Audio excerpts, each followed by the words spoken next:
Because of the situation as of now, that we have postponed for some time, and as and when the situation improves, that exercise will also go on. When we talk about the relationship we should talk about when there is an elected government. Bangladeshi নির্বাচন নিয়ে এবার নড়ে চড়ে বসেছে ভারত। খুব দ্রুতই এদেশে নির্বাচন চায় তারা। ভারতের সেনাপ্রধানের এক বক্তব্যে তা স্পষ্ট ফুটে উঠেছে। গত 13 তারিখে ভারতের নয়াদিল্লিতে সেনা সদর দপ্তরে এক সংবাদ সম্মেলনে সেনাপ্রধান জেনারেল উপেন্দ্র দ্বিবেদী ভারত বাংলাদেশের সম্পর্ক ও সাম্প্রতিক পরিস্থিতি নিয়ে কথা বলেছেন। সম্প্রতি ভারত বাংলাদেশ সীমান্তে বেড়া দেয়া নিয়ে চলছে উত্তেজনা। সেই অনুষ্ঠানে জেনারেল উপেন্দ্র দ্বিবেদী সীমান্তের ঘটনাকে টেনে এনে বাংলাদেশকে অনেকটা হুমকি দিয়ে বলেন, পায়ে পা দিয়ে ঝগড়া করতে এসো না, কারো জন্যই ফলাফল ভালো হবে না। As of today, which is the other country which shares border with Bangladesh?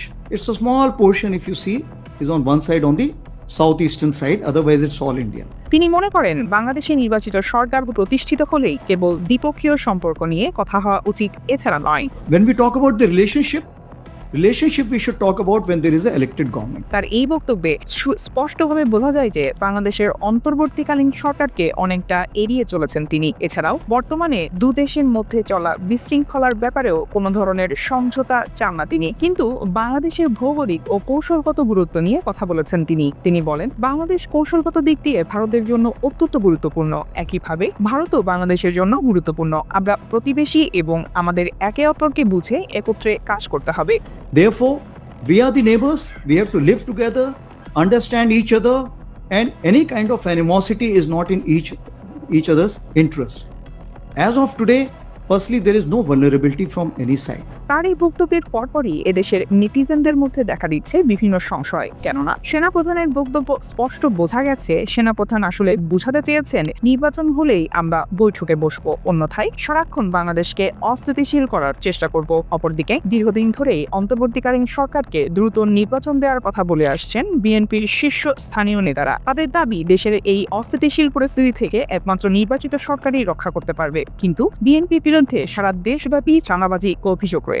Sheikh Hasina ক্ষমতা হারানোর পর থেকেই ভারতের সাথে বাংলাদেশের বাণিজ্যিক সম্পর্ক তেমন একটা ভালো যাচ্ছে না। অপরদিকে পাকিস্তানের সাথেও বাংলাদেশের ভালো সম্পর্ক গড়ে উঠেছে। এক গোপন সূত্র থেকে জানা গেছে, এই ধরনের সুসম্পর্ক কোনোভাবেই ভারত চাচ্ছে না। কেননা এরকম হলে ভারতের জন্য হবে হুমকি স্বরূপ। সেই সাথে দেশের অধিকাংশ মানুষই ভারতের বিরোধিতা করছে, ভারত ইতিমধ্যে তা বুঝে গেছে। অপরদিকে গোপন সূত্র থেকে আরো জানা যায়, বিএনপির মাঝেও রয়েছে ভারতের বেশ কিছু এজেন্ট। ভারত জানে যে নির্বাচন হলে বিএনপি জিতে যাবে, আর তখন বাংলাদেশের উপর আধিপত্য বিস্তার করতে পারবে। সেটা এখন বর্তমান অন্তর্বর্তীকালীন সরকার থাকা অবস্থায় কোনোভাবেই সম্ভব হচ্ছে না। আর এজন্যই দ্রুত নির্বাচন চায় ভারত সরকার। অন্তর্বর্তীকালীন সরকারকে অস্বস্তিশীল করার জন্য বারবার চেষ্টা করে যাচ্ছে ভারত, যেন সরকার দ্রুত নির্বাচন দিতে বাধ্য হয়। অপরদিকে বেশ কিছু সূত্রে আরো জানা যায়, বিডিআর বিদ্রোহী নিয়ে ভারতের কথাতেই এই মামলা কার্যক্রম ঢিলামি করছে বর্তমান সরকার। এর মূলে রয়েছে আইন উপদেষ্টা আসিফ নজরুল। তাকে ভারতে কনভিন্স করে ফেলেছে যেন মামলাগুলোর রায় প্রকাশিত না হয়। কেননা